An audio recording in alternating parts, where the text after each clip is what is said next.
Northwest Liberty News, picking the lock on the shackles of tyranny.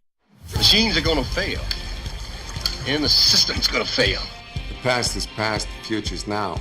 Don't look at me. I think these people are completely nuts. Sometimes trouble just follows a man. There is another organism on this planet that follows the same pattern. Do you know what it is? A virus. Can't you stop your lips from flapping for 2 little minutes? It's because I'm white. I'm a man. I'm sensitive. I need to feel loved. I need to be desired. I'm rapidly becoming a big underground success in this town. That's a question of methods. Everybody wants results, but nobody wants to do what they have to do to get them done.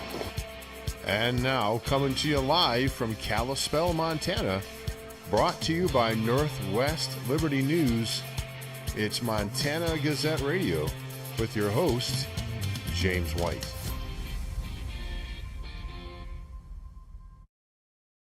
Okay, I'm your host, James White, and this is Montana Gazette Radio. Thanks for joining me here today on this 8th day of December 2020. I wanted to jump on here a little bit early. John Walton will be joining us coming up here in about 4 minutes or so. We'll be bringing him on the line. He just got out of detainment yesterday for violating a restraining order, and he's 80. And a Vietnam veteran, and been on the show here, on my show before, and we're going to bring him on to talk about what's transpired here the last couple of days.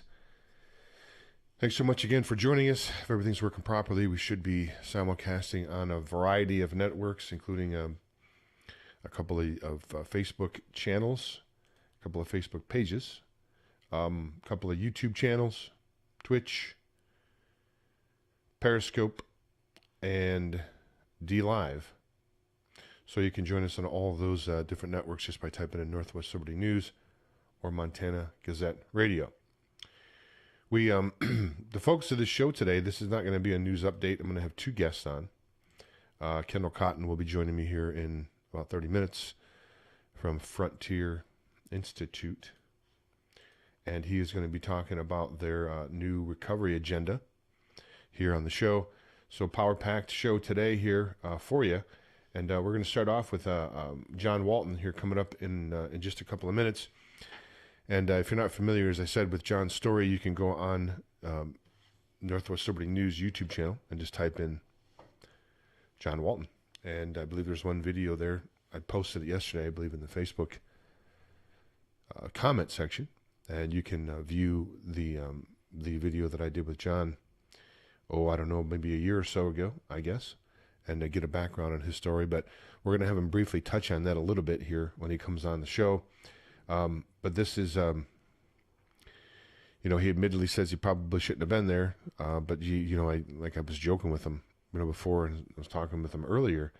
I felt so much safer knowing that he was off, that he was behind bars. You know what I mean? I slept so much better knowing that he was apprehended. It's a joke, of course. Really the whole, and sadly, a lot of the whole judicial system and the justice system is a joke. We see this. We see the people that get away with basically murder and robbery and theft and stealing money and smuggling things, and everybody they just get away with it. But guys like John Walton get thrown in jail, 80-year-old veteran. So we're going to give John a call here and bring him on the line and let him tell his story about what's happened here the last couple of days. I said I wanted to jump on a little bit early to get people on listening in. Now, sadly, they have been kind of shadow banning me or prohibiting my reach, and that's been going on for quite some time. So share the video around and let others know about what's going on right here in Montana. So let's call John Walton here on the phone and get him on. And I'm going to turn down this microphone here so you don't hear the ringing. So let's bring John on.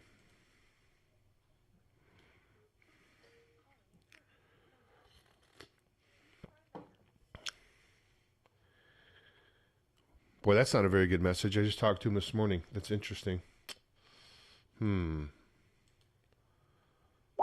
That is crazy. So I talked to John this morning, and I'm sure I have the right number because I double-checked it. So I talked to him this morning, and now this is the message that I get. You are calling is currently suspended. Please try later. Nice. I'm not sure why that is. Interesting. I don't know if his calling is suspended or my calling is suspended. First time I've tried to actually use Skype. So I'm not sure how we're going to be able to get around this here. Let me think for a minute here. If we can get John to call in here in some other way. I think I could probably create a Zoom meeting.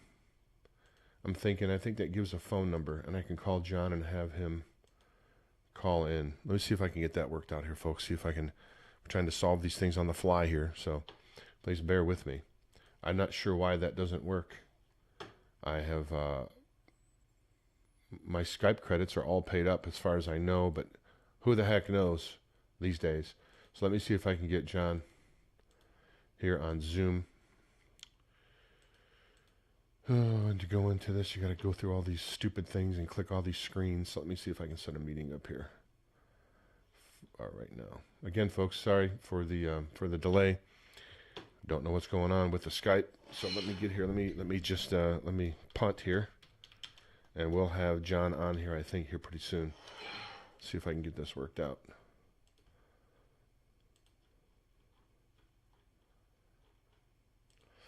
All right, let's see if I get a phone number with that. I'm not sure if I do. I don't know if you get a phone number with Skype or not. Anyway, we are going to, let's see if I can get, he doesn't even have a, let's see.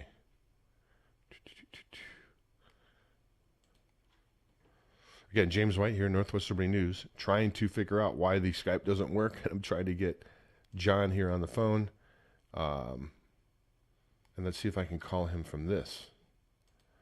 Again, folks, sorry for the delay. I'm trying to get John on the phone here. Anyway, John Walton arrested, a Vietnam veteran. And I know he doesn't have a whole lot of technology, so I can't really do a Zoom meeting with him. So maybe I can call him on the phone here. Let me call him here on the phone anyway, and let him know.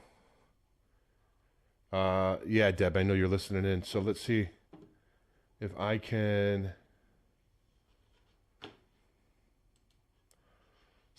get John on the phone here somehow. Interesting. I'm not sure why this is going on here. So give me a second. Let me call John Walton. I wish I had some hold music to play, but I don't. Hold on.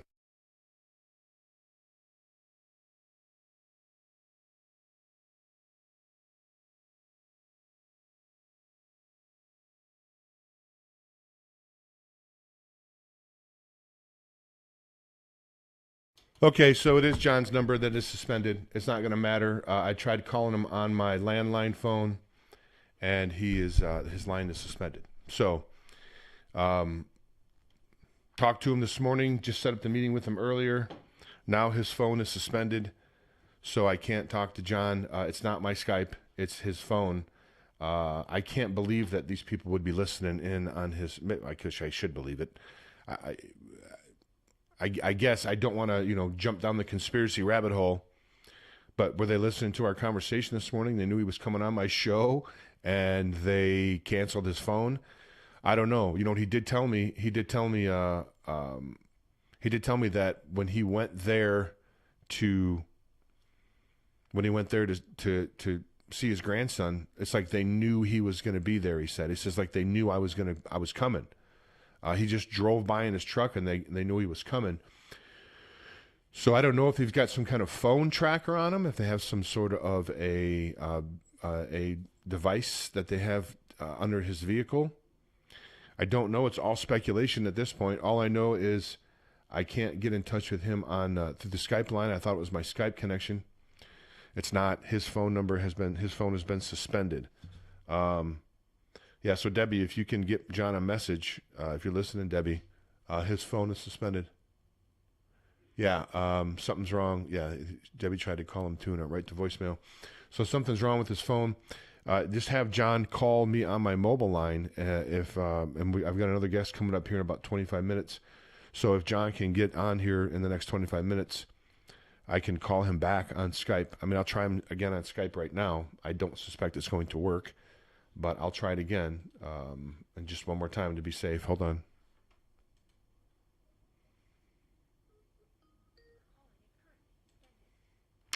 Yeah, no, its calling is still currently suspended. So we won't be getting John Walton on, sadly, now. What I may try to do later is we can get this cleared up. If he can get somewhere where he can get on a computer, we can do a Zoom meeting, and then we can do a Zoom meeting, and we can have him on, and I'll play the recording. Some of the backstory is that he's a veteran. Let me give you I had a document here that I was going to bring up when he came on the show. See if I can bring this document up here. Okay, so this is a document here. John is, the backstory is that his grandson is not with him. He tells me that the person that does have his child now was, there's a girl, and this is apparently the report that, of the person that has, I don't remember his name, the person that has his grandson now also had a history of touching private parts of a young girl here. This is her testimony, and we've redacted her name, of course, to protect her innocence, because she interviewed today, disclosed dad touching her vagina with his mouth. Okay, so I know, sorry, that's graphic, folks, but this is the person here, whoever this narrative has been written about. This is the person that currently has his grandson, and he has been trying to get his grandson back, and that is, I mean, that's pretty graphic there, I know, and I apologize for that, but that's the type of stuff that goes on. I mean, these people are sick. These people that harm children are the sickest form of life on the earth, and I think that there's no other penalty besides, in my view, death. The death penalty. That's what these people should get, that harm children and do things to children that we just saw in that little excerpt right there on underage children. They're predators. They don't need to be in society. They don't need to be in society. Justice needs to be brought upon them swiftly, and I think they need to be executed. That's my view. All right, so we're going to have Kendall Cotton coming on here until John's phone gets back working again. I'm not sure what happened or why it got cut off. Haven't had a chance to speak with him, of course, because, well, his phone doesn't work. So as soon as I have John on the line, or soon as I can get him connected, I'll try to do an interview with him and play it back tomorrow or the next day. I've got a couple of interviews this evening. James Wesley Rawls, I'm interviewing James Wesley Rawls from the Survival Blog this evening, and I'll be playing that video tomorrow. If you're not familiar with James Wesley Rawls and his work, man, fantastic. If you go to Survival Blog, I think it's the survivalblog.com. It's the oldest. He's the godfather of prepping, and he's going to be. I'm going to interview him tonight, and then Cody Leibolt going to be interviewing him here this afternoon, and he's a Christian apologist and other things, and we're going to be having him on here this afternoon as well. So we're going to have, again, Kendall Cotton coming on in 20 minutes. So what I'm going to do here is I'm going to talk about some of the stuff going on here on the Montana Gazette News. See if I can bring up the website here. So here's an op-ed just written by Brenda Roscoe, who's been on the show here before numerous times. It's an op-ed by her. The Flathead County Commissioners won't tolerate tyranny.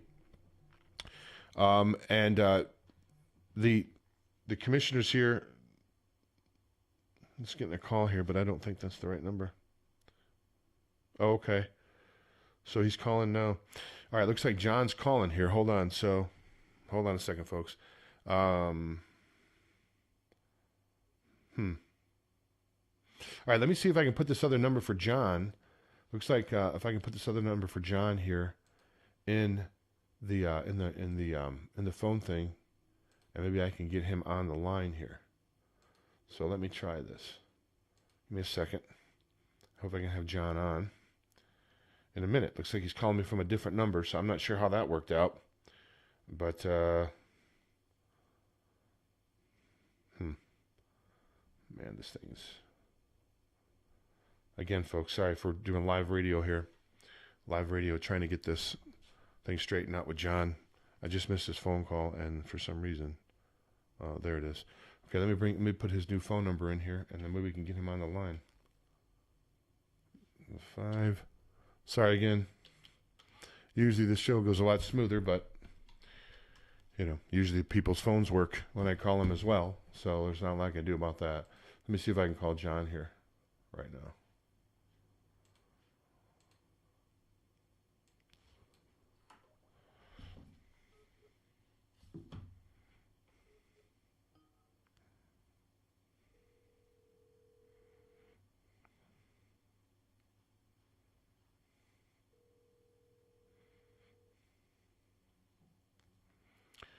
Ringing.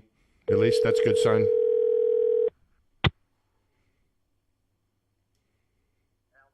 Hey, is this John? Yes, it is. Hey, John, you're live on the air. Sorry, we had a little mix-up there. Something was wrong with your other phone line, but I'm glad we finally got you on. We got you on the show here, albeit a little bit late, but that's all right. Thanks so much for joining us here. I'm not sure what happened, but thanks so much for joining us here on the show today. We appreciate it. Good to have you on, John. No problem. Okay, so you've been on the broadcast before. I kind of went over a little bit of the document here, and some of the language. I know the names of the innocent have been redacted, for their protection. But some of the stuff that's on that document is just it's horrific what someone would do to a child like that. But that aside, John, and we can get to that in a minute. Tell us what happened here. I know you just got let out here, I think, yesterday afternoon. We're going to try to get you on yesterday.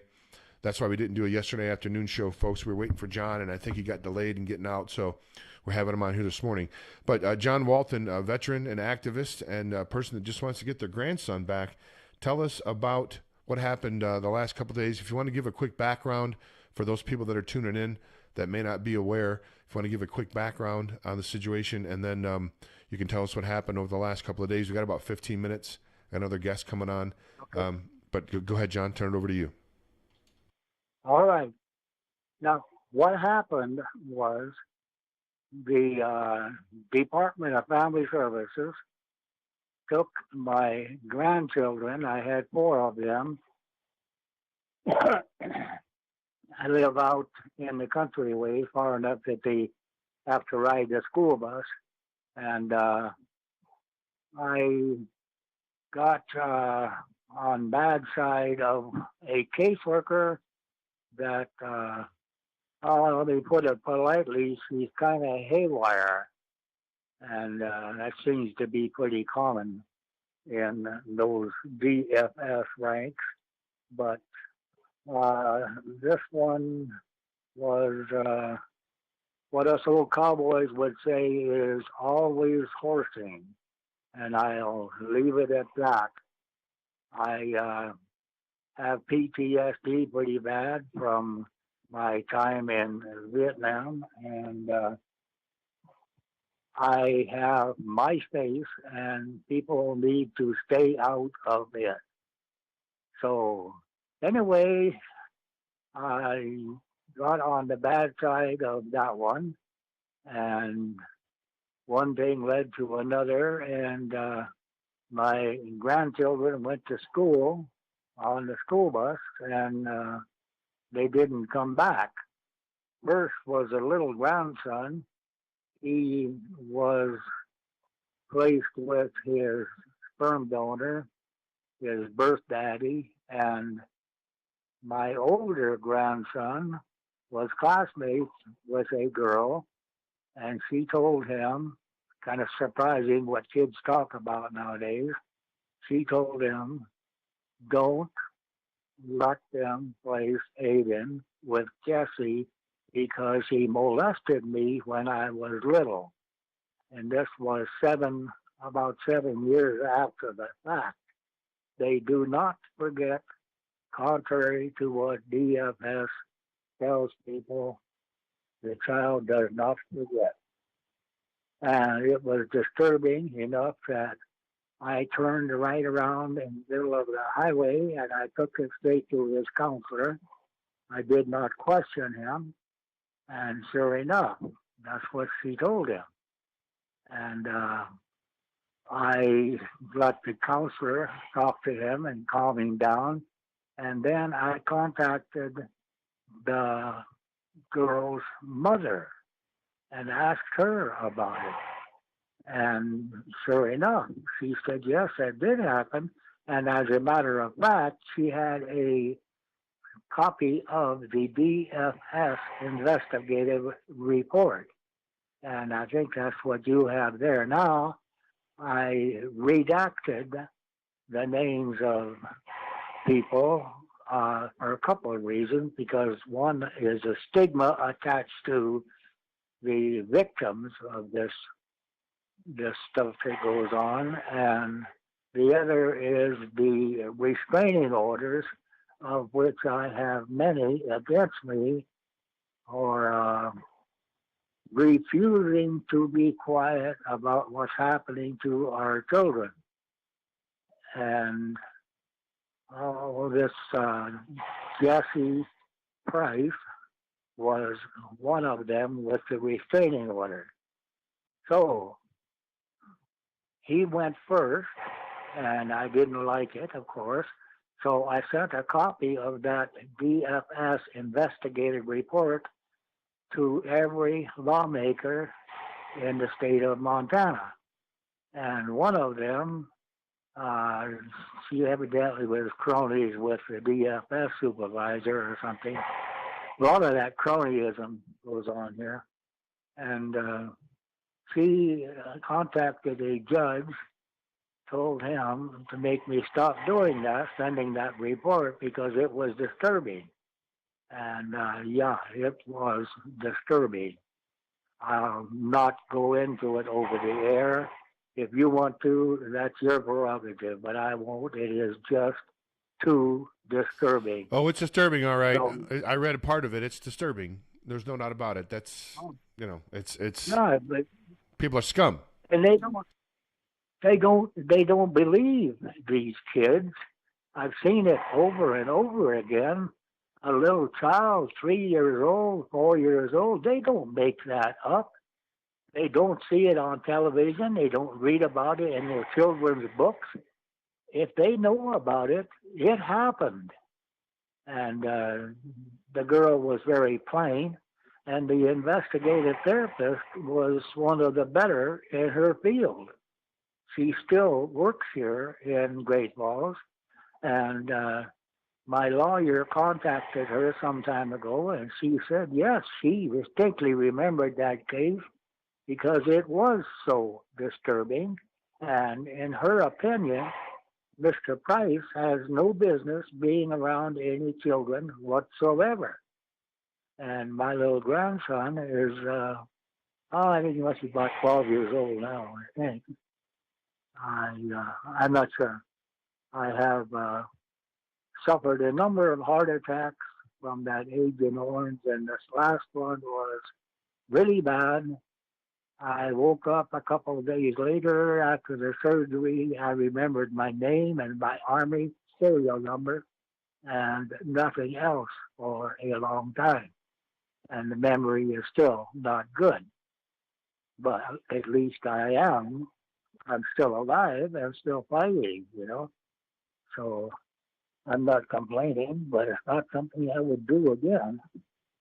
But in any case, I was protesting this. I took a copy of that report down to the DFS office, and Marty Vining was there. She was the regional director, and this April Jones, her name was then, I don't know what name she uses now, was the caseworker, and they came unglued. Where did you get that? That's against the law for you to have that, and so on and so forth.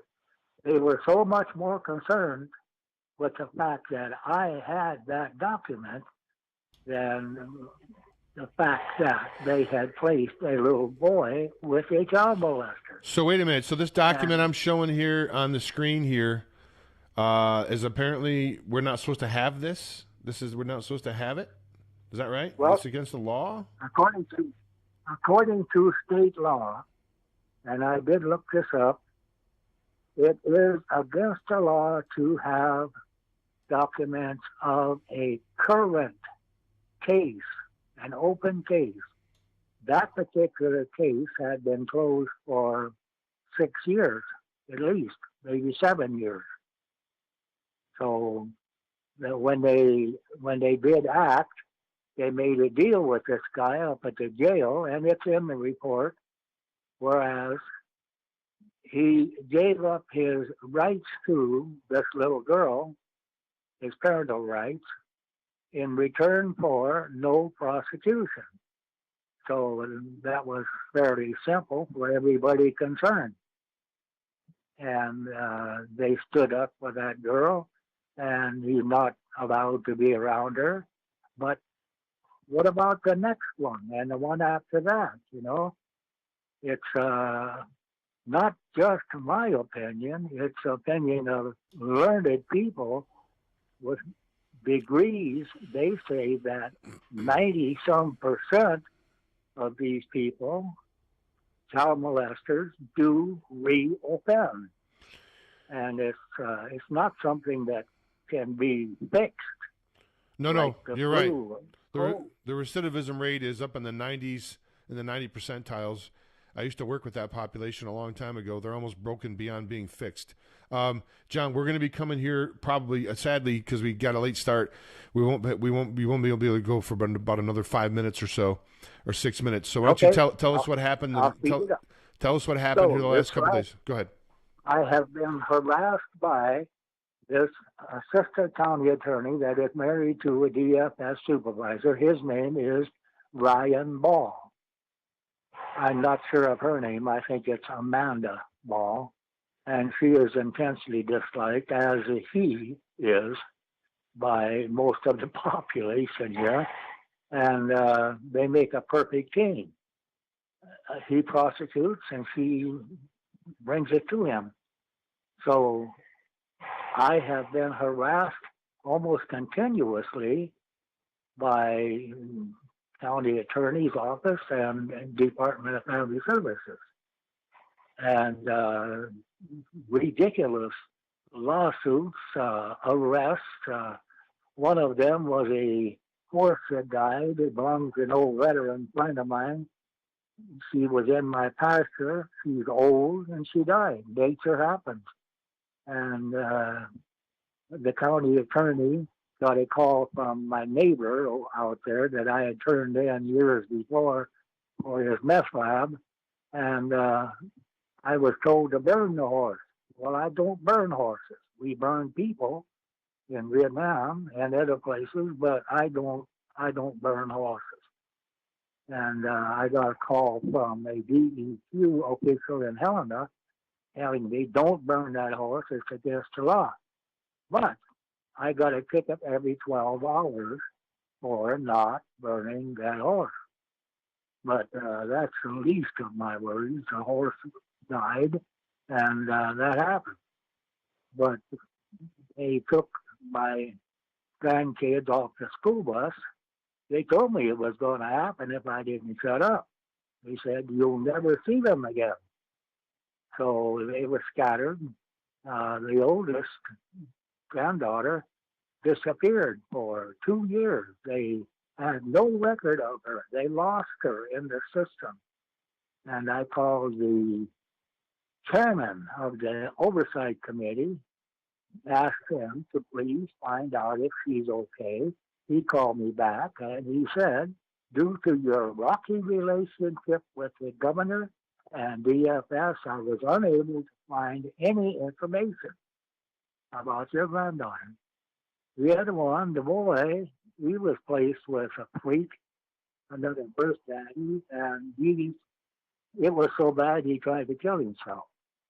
luckily, he survived, and they put him in a group home in Billings. The littlest granddaughter was adopted, and then we have the little guy with the child molester. And it bothers me intensely because of what we saw happen to kids back in the 60s. And it still goes on. Perhaps not as bad, but it still goes on. Oh, no, it's worse. And there's some very bad people out there. Very bad. And we have a lot of them right here in the state of Montana. But I had to go out to Sun Prairie, where this freak lives, and I was going to look at a pickup for my older grandson. And I know better, but I said to myself, it's a beautiful day. He might be outside riding his bike, and maybe karma will smile upon me, and I get to see him from a distance. And then I'll know he's still alive and okay. Well, it didn't work out that way. I went by. I got lost. Sun Prairie is kind of it's mixed up, and I got lost. And I went by this guy's house, and he was sitting in his car like he was waiting for me. And he jumped out of his car, ran out, and got in front of my vehicle. And I had to stop, and then he came to my window, and like a nutcase, he went off. And he said, listen to the other side of the story of how my little daughter got molested, and he gave me a name and told me some, details of his story, and it just didn't match up with what that little girl said, so I figured he was lying. That's what they do. So as soon as he got out of the way, I drove off, and he jumped in his car, and he followed me. He passed me, went around the block so that he was coming toward me, and got in front of my van, and I had to stop, and then he pulled up alongside of me. I was up high in the air. I could see down into his vehicle. He had a pistol on his lap, looked like an old Ruger single-action pistol, revolver, and the damn fool had a hammerback on it. I mean, it was cocked, which is very silly because those old Rugers had a hair trigger. Too bad it didn't go off in his lap. But anyway, it didn't. So I finally got away from him, and I found my way out of Sun Prairie, headed down the highway, and I met the cop, deputy sheriff in his little SUV, and I knew he was going to pull me over. So I found a place to pull over and stop. And sure enough, and then here come another one. So they arrested me for violating a protective order. Now, I did not leave my vehicle. I never opened the door. He pursued me with a handgun and told me that he had many other guns at his house. So he threatened. So he basically put a threat. He threatened you. He threatened you. Now, what I find is interesting is that you said it seemed like, and I actually texted my next guest and told him we were running behind a couple of minutes, so we can flesh this out a little bit here, about another 5 minutes, and then we'll wrap it up. But you told me that it sounded like he was expecting you. Do you think, John, that your car has some type of a locator device on it? And I know folks that may sound like, well, that's kind of Hollywood, isn't it? No, it's not. I've interviewed two people, as a matter of fact, who had the police put these tracking and locator devices on their car. One person went to take it off, and they wanted to arrest them for taking the tracking device off the vehicle.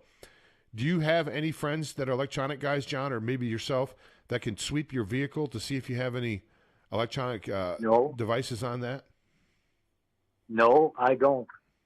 I don't even know anybody like that. If anybody out there, I do know that DFS, and they bragged about it at one of their hearings up there. They have software that they call Snagit 13 that they can scan your Facebook post, and they can print it out and use it against you in a court of law. I know because they did that when I sent that report to the lawmakers. And I was arrested for that too, for disseminating confidential information to our lawmakers. let's try to get people together, John. Here, let's get you some help here for a second. Where geographically is your closest big town from where you're at? I am in Great Falls, Okay. Montana. That is a large town. Right. Sun Prairie is about 5 miles to the west of us. It's like a large village, mostly mobile homes and poor people. And the streets are kind of a mess. So if there's anybody out there near Great Falls that has that type of a technology, reach out to John on his Facebook page. Just go in and type in John Walton. He and I are friends on Facebook, so if that helps. And reach out to John and see if you can have him pull his vehicle into your shop and scan it to see if there's any type of a locator device on it. Because when you said that the guy's sitting there waiting you with a loaded gun, or you don't know if it's loaded, but if he's waiting for you as you drive by, sitting in his car waiting for you, and he has a gun on his lap, it tells me they've either got your phone pinged, where they're pinging your phone, or they've got a tracking device on your vehicle. There's not really many other, unless they've got a personal private detective that's on you that watches your every move and calls ahead to people, which I don't think that's pretty expensive to do that. So I'm suspecting it's the other two. Go ahead. I messaged a friend of mine that lives in Sun Prairie and told him I was coming out to look at his pickup. And Messenger is scannable by that software that they have. Yeah, they're on your account. They're on your account watching your every move. It sounds like to me. Just be mindful. Yeah, they do. Yeah, just be mindful of that. Oh yeah. So you've got charged now. They let you out. Obviously, you're talking to me on the phone. What happens next? Do you have to show back up and appear again for a hearing, or what are the kind of hoops that they're going to have you jump through now? Well, I will go to a trial, and I asked for a jury trial, and the judge granted it to me. This particular judge has a reputation of being fair, and he's hard for them to bullshit. Let me put it that way. And family show, I could John. see on the video the county attorney, one of the assistant county attorneys probably. I could see his hands in the picture, but I couldn't see him. And he was objecting to this judge releasing me on my own recognizance. He was protesting. And the judge had none of it. He did not listen. In fact, he got a little bit irate. Yeah, Great Falls is not. Great Falls is, there's a lot of corruption in Great Falls. I cannot tell you how many people from Montana, from the Great Falls area, that have had run-ins with crooked police, crooked DCFS workers or DPHHS workers. I mean, it's Great Falls is corrupt. Now, not every cop in Great Falls is corrupt. Not every GPHS worker is corrupt in Great Falls. It's typically not every single one usually. But there's some sort of a ring going on there, something's going on there in Great Falls. I'm just far, far away, and I can't really see what's going on the ground there, but I get a lot of calls from people that are getting victimized in Great Falls. So, you have a lot of company, sadly, there in Great Falls, John. Yeah, I know. Yes. Well, it is bad. There are some good ones, but the good ones are afraid. A policeman told me, a friend of mine on the police force, I asked him, well, why don't you stand up and say something? And he said, I don't dare. I have 2 children. And a reporter for Associated Press was helping our group, and she said the same thing. Yeah. She had to quit. She had to get away from us. she had 2 kids. Yeah. They are afraid. Yeah, that's one of the things that sadly that we lack in this nation is courage. And as long as we're afraid and don't have courage, these people are going to run all over us and they're going to take our children. John, we're just out of time here. Sorry we got on a little bit late. I tried to run it over a little bit longer. I have another guest that I'll have waiting here on the line.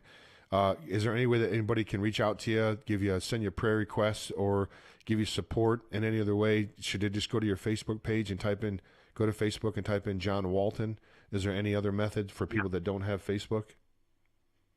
No, that would be the only way, would be by Facebook. Okay. So, folks, if you want to support John Walton, go to Facebook if you have a Facebook account and just type in John Walton. And I don't know, there's probably a lot of John Waltons, but this is the Montana John Walton is the one that you want. And as I said, he and I are friends on Facebook. So go ahead, John. Something odd that I must mention, when they did that scanning on my Facebook page, there was a guy with the same name down in Texas, and they scanned his posting and printed his postings. You're hard to hear, John. You're hard to hear. Did you move your mouth away from the phone or something? Go ahead. They used his postings of this black guy down in Texas against me in my fight against him. So wait. So you're telling me are you telling me they scanned Facebook and there was another John Walton and they used the post from the other John Walton as evidence against you in court? Is that what you're telling me? That is affirmative. Your whole case should get thrown. If that's the case, your whole case should get thrown out. If that's true, your whole case should be thrown out for malfeasance. Well, yes, I agree with you, but it takes more than just a common everyday citizen to agree with the fact that this is going on. It's going to take some lawmakers and our leadership in Helena to get their head out of the sand, right, and do something. John, we're just out of time. John, we'll stay in touch. We're just out of time. Sorry, I've got another person waiting. We were late. We got off, but it's always good to talk to you. It's good to talk to you. I'm sure we'll be in touch. We'll be in touch, and we'll continue to follow this. And I'll get some other documentations off your Facebook page and post that stuff. So thanks so much, John. Appreciate you being here today. Take care. Okay, folks, there goes John Walton. I think first I've ever heard that they took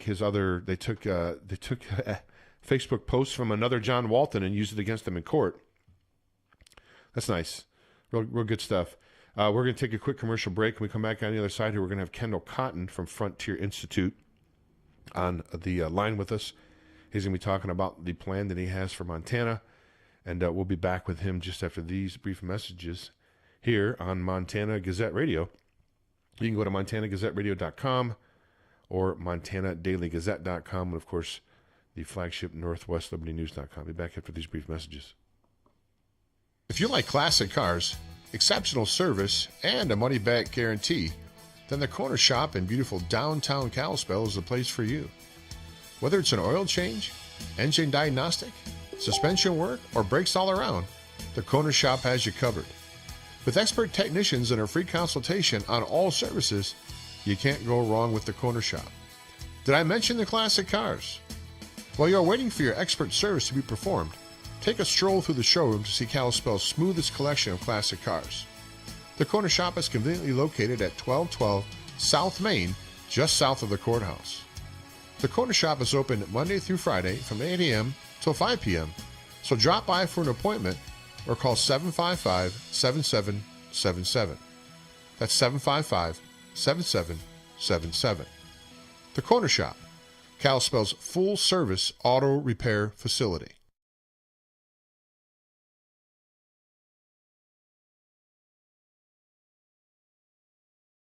Have you heard of Protovite? The most common health concern today is poor digestive health. Unlike ordinary supplements, Protovite is a liquid multi-nutrient formula with patent-pending absorption technology. A published scientific study proves that Protovite is nutrition that gets in 100% of the time. Protovite uses the highest quality ingredients to rapidly nourish every cell in your body. My name is Sandra. 6 weeks ago, when I started taking Protovite, I was on 14 medications, from everything for blood pressure to fibromyalgia. In the first 10 days, my blood sugar dropped 50 points, and my fibromyalgia pain is gone. And so was 12 of the 14 medications that I was taking. Protovite, nutrition that gets in. Buy Protovite now. Thank you, Protovite, for giving my life back. These statements have not been evaluated by the FDA. This product is not intended to diagnose, treat, cure, or prevent any disease. Work with your doctor when taking medications. Make Protovite part of your healthy lifestyle. Okay, folks, if you want to support this broadcast, you can do so by supporting our sponsors. You can go to bloodboost.net. That's bloodboost.net, and check out all the fine Protovite products there. Take it every day. It's great stuff, and it helps boost your immune system. If you want to support this program otherwise, you can go to northwestlibertynews.com, click on the Support Independent News button, or you can go to Patreon, become a Patreon, or go to GoToFundMe and type in Support Truth and News and support me that way. Or if none of that suits you, just go ahead and hit the like button if you don't mind. Share the video around so we can help get the word out here on the show. And again, thanks so much for joining me here on this 8th day of December 2020, coming to you live from Kalispell, Montana. And I have another guest that's on the line here that we're going to be bringing on, Kendall Cotton from Frontier Foundation. Actually, let me make sure I get the name right. Frontier Institute. Kendall Cotton from Frontier Institute is going to be coming on the show with us here. We're going to call him up right now and bring him on. We're a little tardy getting him on, but that's because we had some difficulties here in the beginning. So here we go.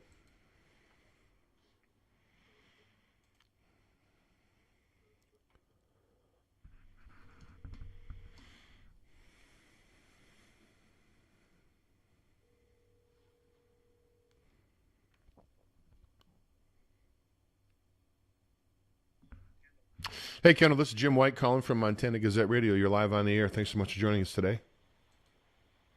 Hey, Jim. How's it going? Hey, pretty good, man. Sorry I'm a little bit late getting to you. We had some phone difficulties with our first guest, and we carried him over a little bit because we started a little bit late. So we do appreciate your patience. Let me give you a proper introduction. Joining us on the line here is Kendall Cotton. Kendall developed his passion for serving his community while growing up in Florence, Montana, along the banks of the Bitterroot River. He graduated from Florence High School and later earned a degree in political science from Montana State University. Kendall is a government relations professional with 8+ years of experience helping to shape Montana public policy, most recently serving as the policy advisor for Montana's insurance commissioner. Kendall Cotton, thanks so much for joining us here today on the broadcast. Thank you, Jim. Okay, so we got your message yesterday, I think, or the day before. I don't know if it was yesterday or the day before, about your new Montana recovery agenda, and we wanted to have you on the show here to talk about that and give us the finer points. I have the website actually up here right now. You probably can't see that, but I have your. Let me bring it up here. Now I have the website up. I'm on your website right now, and it looks like the title is The Frontier Institute Launches Montana Recovery Agenda. And this is, you're looking for a pathway to a thriving economy recovering in 2021. Why don't you give us an overview, if you can, Kendall, about this, about your recovery agenda, and then we can talk about the finer points. Absolutely. Well, thanks, Jim. And let me just start with a little bit about the Frontier Institute. We're actually a new independent free market think tank based in Helena. We just founded the Institute officially in June of this year and officially launched just a few months ago. But our focus is on economic freedom and opportunity. We believe that for too long, Montanans have been told a lie that only government can solve their problems, that more taxes, regulations, and government control are good things. But we asked, who's promoting economic freedom and opportunity as alternative solutions to that? And so that's exactly why we founded the Frontier Institute this year. Through our research and education, we aim to elevate policy solutions that will break down government barriers so that all Montanans can thrive. So as we looked at the results of the election, we saw from the exit polls very clearly that voters wanted one thing, and above all else, and that's a thriving economy. That's the Montana mandate, if you will. So voters in November resoundingly rejected the more taxes, regulations, and government control approach that we've seen for the last 16 years. And so now, going into 2021, Montana needs a fresh, free market approach to growing the economy, and that's what lawmakers need to deliver on. So on Monday, we published what we're calling our Montana Recovery Agenda. We aim to provide the free market policy roadmap for growing our economy. We think that if lawmakers remain focused on three areas, they'll be able to deliver on this mandate from voters to unleash our economy. So number one, we think that they ought to focus on limiting the growth of government. Number two, reforming our broken healthcare system. And number three, protecting individual rights. Yeah, I see that here on your website. Limiting government growth, reforming our broken healthcare system, protecting and strengthening public trust. Those are all, and I have your full document up here as well, the executive summary. So I see you break these down individually here as you go through this document. And you can find all of this information here on frontierinstitute.org. That's frontierinstitute.org. If you want to, I'm going to put this in the chat room here. If you want to check out what Kendall's got going on, what inspired you, if you can? You just started the website here in June. Is this a personal thing that you are involved in, Kendall? Is this something that's just a passion of yours? Are there a group of people that you interact with that are behind the scenes that helped you get this going, or is this just you had a passion for it and you just launched it? Well, it's kind of a combination of both. I've been passionate for a long time about advancing, the ideas of free markets and limited government. And so that's where my personal passion lies. But, in this year, I got together with a fantastic team of people. And, we looked around and said that there really is no independent voice in Montana right now that is promoting the alternatives to, raising taxes and more regulation.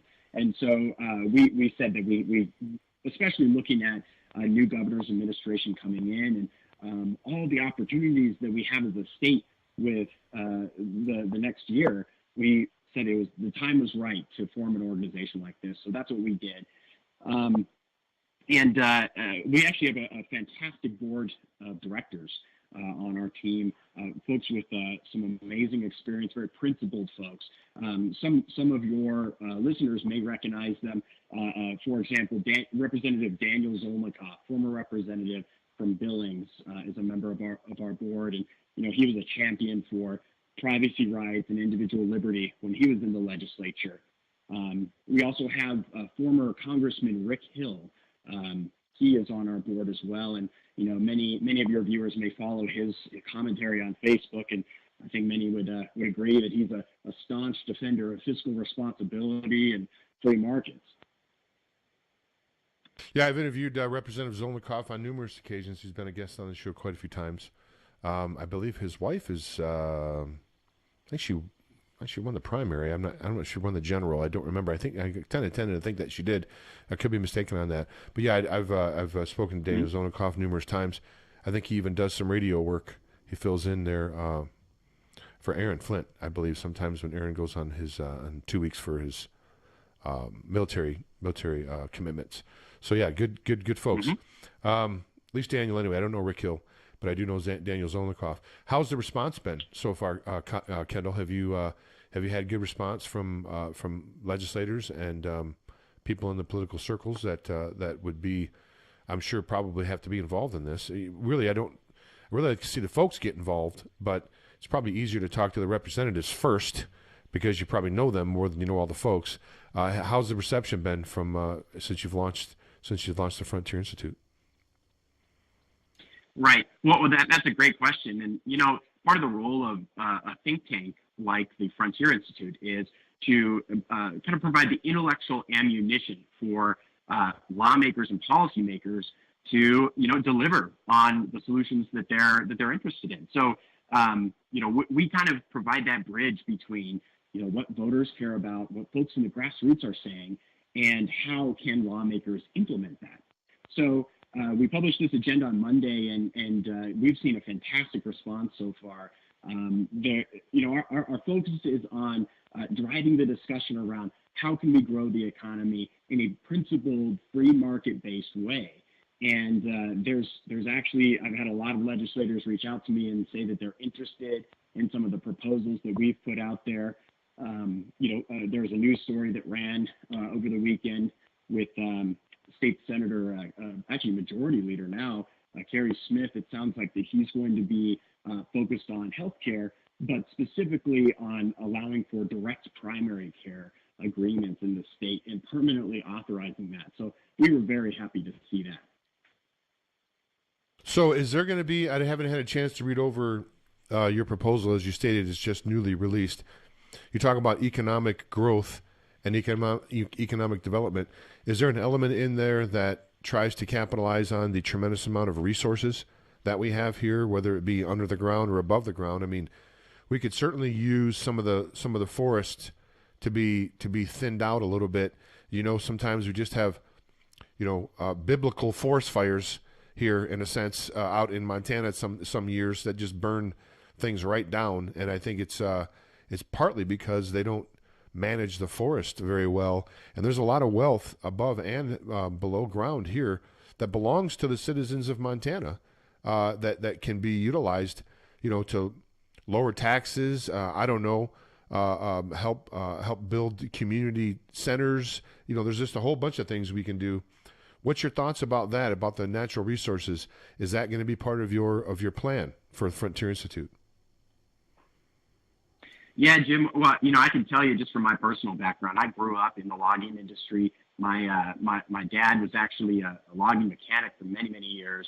So, I grew up in that community, and I saw how devastating, the encroachment of government was to the communities that relied on, natural resources and specifically on the timber industry. So, this has got to be a focus of our leaders going forward in the state. But, one of the proposals that we set out that would be, addressing these issues you were talking about in our Montana recovery agenda was this idea of reducing the burden of harmful regulations on businesses in our state. And certainly, the natural resource industry faces many regulatory hurdles. So, you can talk in general to, about any business owner on the street, and they probably can point to one or two regulations that they're concerned about that harm their business. But what we're proposing is for the legislature to enact a systematic and permanent process to review all of our regulations on the books, taking input from industry leaders and stakeholders, and reduce the overall burden of regulations on our economy. Regulations may, one or two regulations may be necessary to protect the environment or safety or something like that. But the research is in that the accumulation of thousands of regulations on our books has detrimental effects to our economy. It increases the cost of doing business, and thousands of regulations together does not make our environment or our economy more safe. So, in fact, we actually highlighted some research a couple weeks back that showed that Montana is ranked as the second worst place in our region, in the Mountain West region, for harmful regulations and red tape for businesses. We have around 60,000 regulatory restrictions on our administrative books right now. And so, it would take, an average person reading 40 hours a week, nearly 7 weeks to read through our entire administrative code. That's something that lawmakers have to address. No, there's no doubt about that. Now, are you going to have a presence there in Helena starting, I think it's January 4th, I think is when people are sworn in. Are you going to have a presence there, Kendall, in Helena, and going to be sort of, I guess for lack of a better term, lobbying some of these ideas with the legislators during this upcoming session? Is that your plan? Jim, lobbying is not going to be our focus. We certainly will give, some testimony, and we'll be able to provide, our expert analysis on, certain issues. But, our focus really is on educating both lawmakers and the general public about the issues that are coming up in the legislature and that people need to be aware of. So our focus is on education and elevating, research surrounding the issues that our state's facing. Right on. Okay, well, great stuff. Where can people find out again here? Let me bring it up here again. It is frontierinstitute.org. That's frontierinstitute.org, and you can take action. You can contact. When it says take action, so you have a sign up there. People can sign up, and I imagine if people do sign up, and it looks like you have, I don't know if this is to sign up to the website, or if you're forming smaller groups of subgroups of Frontier Institute groups, and like Kalispell there'll be one, and Missoula there'll be one, and is that kind of how you're doing it? Are you going to kind of have representatives in the cities across, the major cities across Montana, sort of as subgroups of your group, or do you have that all worked out yet? That's something we're growing towards. We're brand new, so we're taking steps towards growing our presence statewide. But what I will say is I encourage folks to go on our website, frontierinstitute.org. If they're interested in following some of our work, if they're interested in getting the scoop on a lot of the policy issues that our state government's dealing with, sign up for our weekly newsletter. We have a great analysis that we put out every week for folks who want to follow state government and stay informed. And then beyond that, we also are going to be having a lot of opportunities for folks who are concerned about particular issues to follow and take action during the legislature. So, for example, one of the things folks might run into on our website is a petition calling on our state lawmakers to protect our privacy rights based on some research that we've done surrounding contact tracing. So I encourage folks to go to our website and check out the resources that we have there. Excellent. Kendall Cotton, we appreciate you joining us here. And again, that is frontierinstitute.org, frontierinstitute.org, just like it sounds. Kendall, is there anything that you want to say before we let you go? Anything I didn't get a chance to ask you, or any point that you wanted to bring up during the interview that we didn't get a chance to cover before we close things out here? No, Jim, I appreciate you having me on, and I just encourage, any of your readers or listeners listening in on the show here to, get involved with the legislative process. I'm hopefully going to be a resource to any listeners out there who want to get involved. I can provide some guidance on, how to take part in this process, but we have so much opportunity coming up here in 2021 that now's the time to get involved with your communities and start driving the policy process. Kendall Cotton, thanks so much for joining us here, frontierinstitute.org. That's the frontierinstitute.org, and I'm sure as you continue to grow, we'll have you back on the air, and like I said, I'm sure there's going to be new events that are going to be coming up and new programs you're going to be launching, and we'll like to be kept in that loop if that's okay with you. Absolutely, Jim. Thanks, Kendall. We'll talk to you next time. Take care, bro. All right. Bye now. Thank you. Bye. Okay, there goes Kendall Cotton from the Frontier Institute. We appreciate him having coming on the show, and excuse me. It's no coincidence that group is getting formed. There's people forming groups all across the country. I mean, they're having parades for Trump, just for no specific reason across the country in different cities, different locations.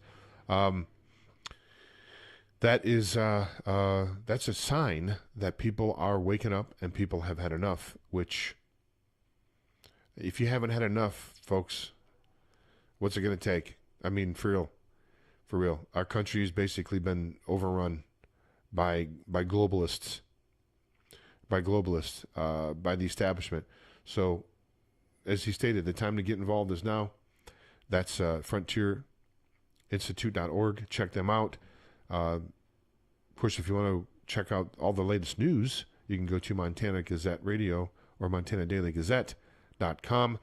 We're going to end this broadcast now. We'll be coming back with an afternoon news update after noon, And then I have 2 interviews this afternoon that I'll be recorded, and I'll be playing those over the next day or two. So thanks so much for looking in here. I want to thank our guest, John Walton and Kendall Cotton. If you want to support John Walton, go to YouTube and type in John Walton and the search, and help him out, help support him, send him well wishes and prayers. Appreciate you looking in here on the show. Until next time, James White for Montana Gazette Radio saying bye now.